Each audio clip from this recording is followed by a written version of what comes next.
Have you ever wondered what really happens the exact moment your soul separates from your body?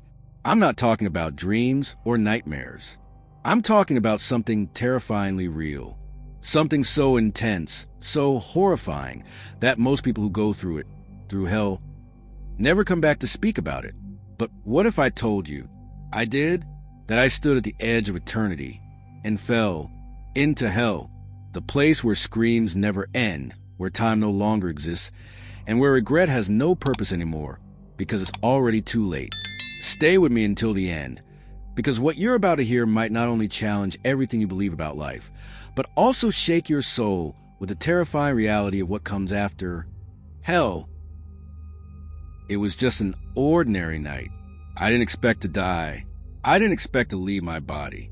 But in a fraction of a second, like the blink of an eye, I was pulled, no, dragged, into a darkness so thick, so heavy, that even words fail to capture weight. It wasn't empty. That's the part people don't understand. This void was hell, full of pain, of cries, of invisible chains, of souls. Souls that once had names, faces, families. Souls full of stories and unspeakable regret. This wasn't a symbolic vision. It wasn't a dream. I was in hell. I saw hell. I heard hell. I felt hell. And the worst part? I knew deep inside that so many of those people could have been saved from hell, just like me. As I descended to what felt like a tunnel of living shadows, I could feel the air thick with despair. Each breath was harder than the last, not because there wasn't air, but because guilt was the atmosphere. Hell was the atmosphere. Then I heard them, the voices, one after another, screaming, pleading, confessing, not stories, confessions, from souls trapped in hell. Souls that once walked this earth. People who thought they had time. People who lived in open rebellion against God, who laughed at judgment, who chased pleasure and ignored every warning. And now, they were paying an eternal price in hell. The wages of sin is death. Romans 6 verse 23. But not just physical death. It's separation from God. Forever. One of the first voices that called to me was from a man whose body was now curled in pain, twisted like his choices. He kept crying out, I built my life on lies. I traded truth for profit. I silenced my conscience for power. Flames seemed to rise from inside him, not just around him. It was like the sin that consumed his life was now consuming his soul, endlessly. He had ignored every whisper of truth. He had stepped over the boundaries of conviction, again and again, and now he was reaping what he had sown. Galatians 6 verse 7. Further down the shadow path, I saw her, a woman or what was left of her. Her body wasn't torn or mutilated like others I had seen. There were no chains, no flames engulfing her. But somehow, the torment she carried was even more haunting. Her face was streaked with blood-red tears, as if her sorrow had been carved into her skin, staining her soul.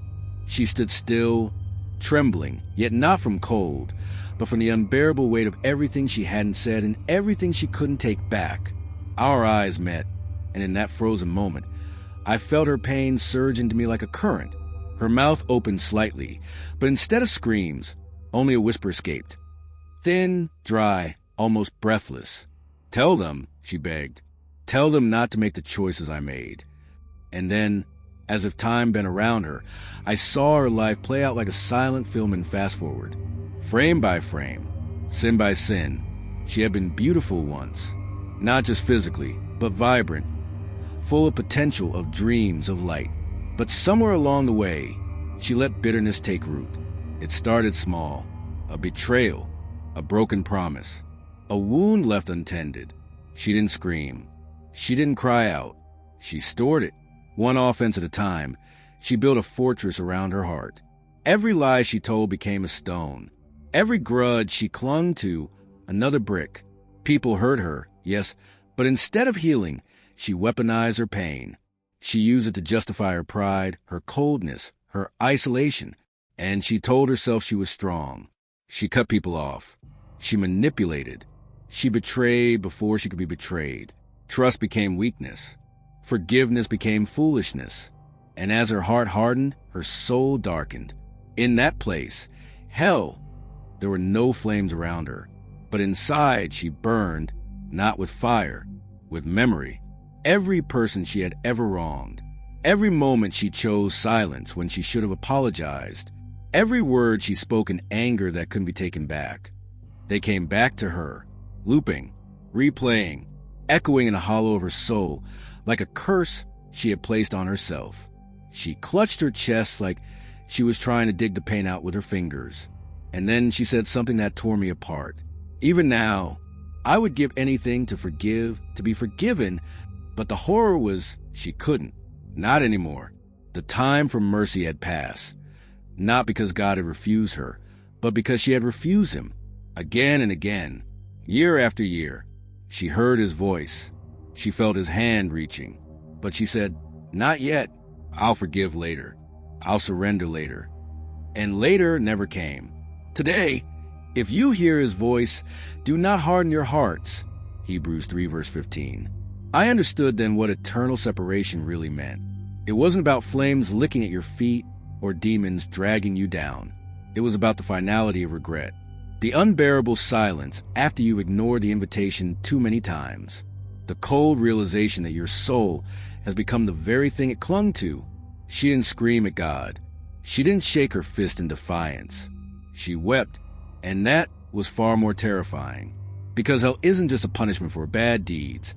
It's the end result of 1,000 small rejections of grace. A soul that has, over time, chosen distance from God until all that's left is the echo of his absence. There will be weeping and gnashing of teeth. Matthew 13, verse 50. I used to think those were just words, until I heard them, not once, but everywhere. The gnashing wasn't just pain. It was rage. Rage at themselves. Rage at the truth they denied. Rage at the finality of it all. Do you ever feel like something in your life is off? Like there's a void you can't fill, no matter how much you chase, consume, or perform? Most of these souls felt that too, once.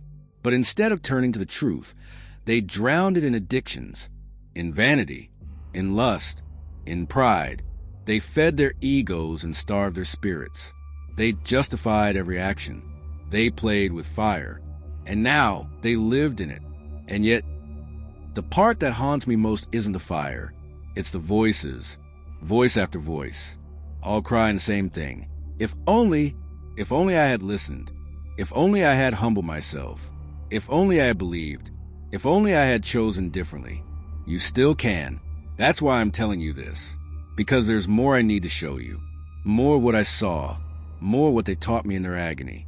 Stay close. Because in the next part of this journey, you'll hear the voice that changed everything. The one voice that still speaks above the flames. And what he told me might be the only thing that can save you from the same fate. What I saw in that place goes beyond human comprehension. It wasn't just torment, it was revelation. Every scream, every twisted cry was a lesson, shouted from the abyss, begging someone, anyone to listen. Each soul I encountered carried a message, an echo of lives that many are living right now. People who believe they still have time, that repentance can wait, that God understands. But hell is overflowing with people who thought exactly the same. Have you ever felt that way? Have you ever carried the weight of a wrong decision? Ignore that small, persistent voice inside that warned you, this isn't the right path. Maybe you brushed it off. Maybe you silenced it. I did, too. But maybe, just maybe, this is your moment to listen, before it's too late. Because down there, surrounded by shadows and fire and regret, something happened. Out of the darkness, a presence began to approach. It wasn't loud. It wasn't dramatic. But I felt it before I saw it. Like the air itself shifted. The cries around me didn't stop, but for a moment they felt distant. And then I saw him. No horror movie could prepare you for that kind of authority. And yet, there was no fear in his presence. It wasn't terror, but it wasn't comfort either. It was truth. Pure, piercing, undeniable truth. He didn't need to speak. Not at first. One look, that's all it took. Just one look into my soul, and I felt everything.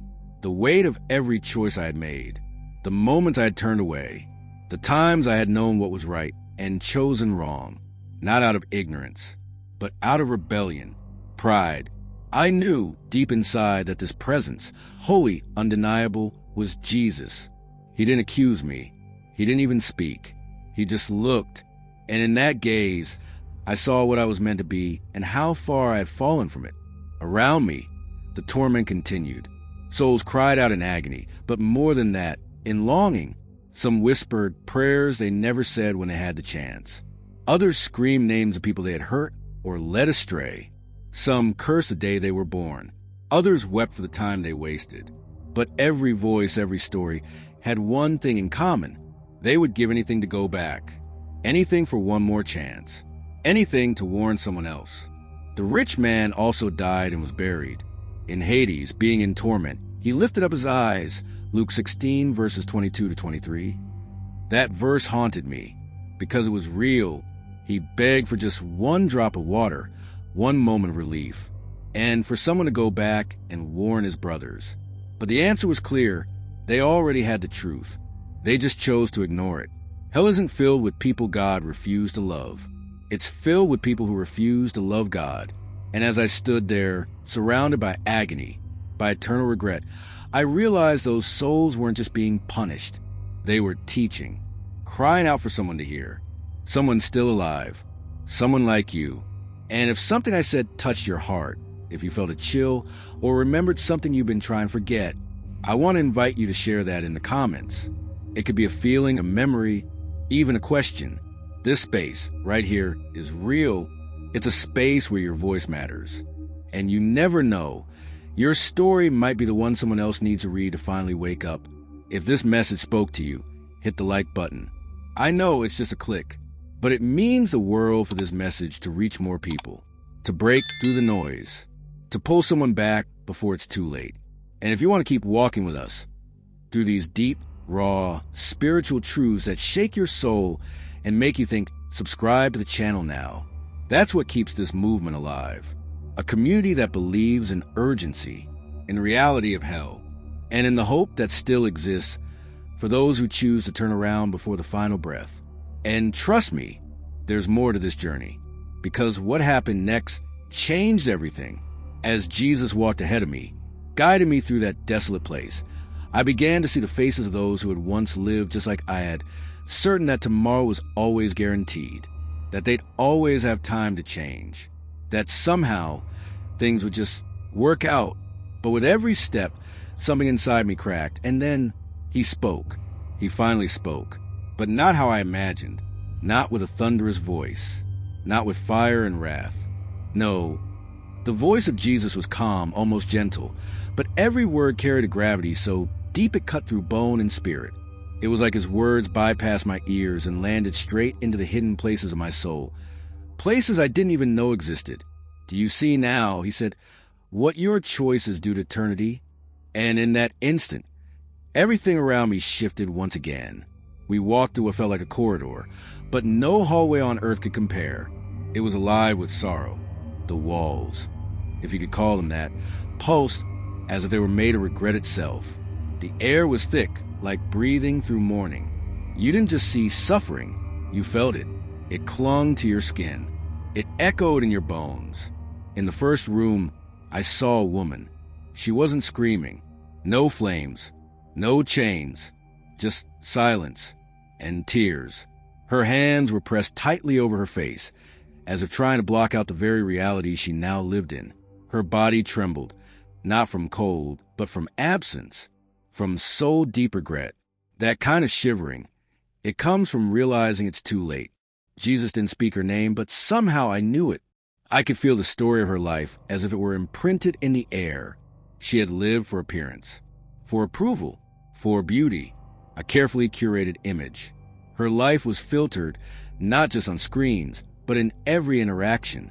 Likes meant more than love. Applause mattered more than authenticity. And now, all she wanted was a second, one moment of truth, one chance to say I'm sorry to anyone, to everyone. But there was no more time. Everything built on lies will fall, Jesus whispered. And when he did, the weight of that truth slammed into me. The kind of truth that exposes. The kind that hurts because it's real, We moved forward. In the next space, I saw a man. His fists were raw from pounding the walls. His eyes, wide, bloodshot, bulged in panic. He wasn't crying. He was breaking, over and over. His lips muttered the same phrase, like a curse or maybe a prayer. It was just one choice, just one decision. But that one choice had sealed it forever. I could feel his torment, not just in his voice, but in the air around him. His soul was unraveling. He had lived a double life. Publicly, he was polished. His words were spiritual. His presence commanded respect. But in private, he fed on sin, lust, control, pride, addiction. Behind every "God bless you" was a heart addicted to deception. And now, in this place of absolute truth, he couldn't hide anymore. The mask had burned off. The light was merciless. And all he had left were the consequences of that one choice. My chest tightened, not just from witnessing his pain, but because I saw myself in him. How many times had I chosen the easier path? How often had I pretended everything was okay, just to avoid the discomfort of facing my truth? How many compromises had I made, tiny, silent, deadly, thinking they didn't matter? There's a way that seems right to a man, but in the end it leads to death. Proverbs 14, verse 12. These weren't just stories. These were warnings, and I could feel them etching themselves into my spirit, burning themselves into memory. Because hell isn't just fire. It's the full, brutal clarity of what your life truly meant, when there's no more time to change it. And we weren't done yet. There were more rooms, more souls, more truths waiting to be revealed. The third place was the quietest of all, and because of that, it was also the most terrifying. There was no screaming here, no banging on the walls, just silence, a silence so deep it felt like the air itself hadn't moved in centuries, the kind of silence that wraps around your soul like a shroud. Heavy, still, final, and in the center of that stillness, a young woman. She stood frozen, her eyes locked onto the void ahead of her, blank, unmoving, wide open, but seeing absolutely nothing. No tears, no screams, no resistance, just absence, the complete absence of life, of hope, of emotion. Her body was still breathing, or at least mimic breath, but there was no sign of spirit in her. She looked like someone who had given up long before arriving here. And then Jesus turned to me, his eyes full of sorrow, and said something that shattered me. She chose to ignore the warnings. She heard my voice, but preferred the noise of the world. That sentence hit me harder than any scream ever could, because I remembered how many times, while still alive, I felt that same gentle voice inside, quietly whispering, "Don't go down this path." That still, small voice that tugged at my conscience, that tried to reroute my steps when I was drifting too far. And yet, how many times did I ignore it? How many times did I drown it out with distractions, with pleasure, with ambition, with excuses? Always thinking there'd be time to come back, that I'd get it right later. But later is a myth in a place like this. We continued walking, Jesus and I, and with each new space we entered, I felt like I was walking through versions of myself. Each soul was a reflection, not of monsters or evil caricatures, but of ordinary people who made ordinary decisions. One by one, they chose self over surrender, pride over humility, pleasure over purpose. People who thought hell was just a metaphor. That regret was for the weak. That listening to God was outdated, irrelevant, a thing of the past. But here, in this realm beyond time, there were no metaphors, no justifications, no distractions, just raw, undeniable truth. And the truth, it hurts, but it also heals if you face it while you're still alive to choose a different path. Then Jesus led me to one final place before sending me back. And there, in the center of the space, was a mirror, but it didn't show my physical reflection. It wasn't a mirror of glass and silver. It was something deeper, a reflection of my soul, what I really looked like on the inside, who I truly was. And what I saw wrecked me. There were no filters here, no masks, no curated image, no charm, no pretending, just truth, pure and unfiltered. I saw my compromises, my secret pride, The little justifications I used to keep sitting comfortable in my life. I saw every moment I turned away from what was right because it was easier, because it benefited me. It was the most painful moment of my life, but also the most liberating, because in that mirror, I understood something I had never realized before. Hell doesn't begin after we die.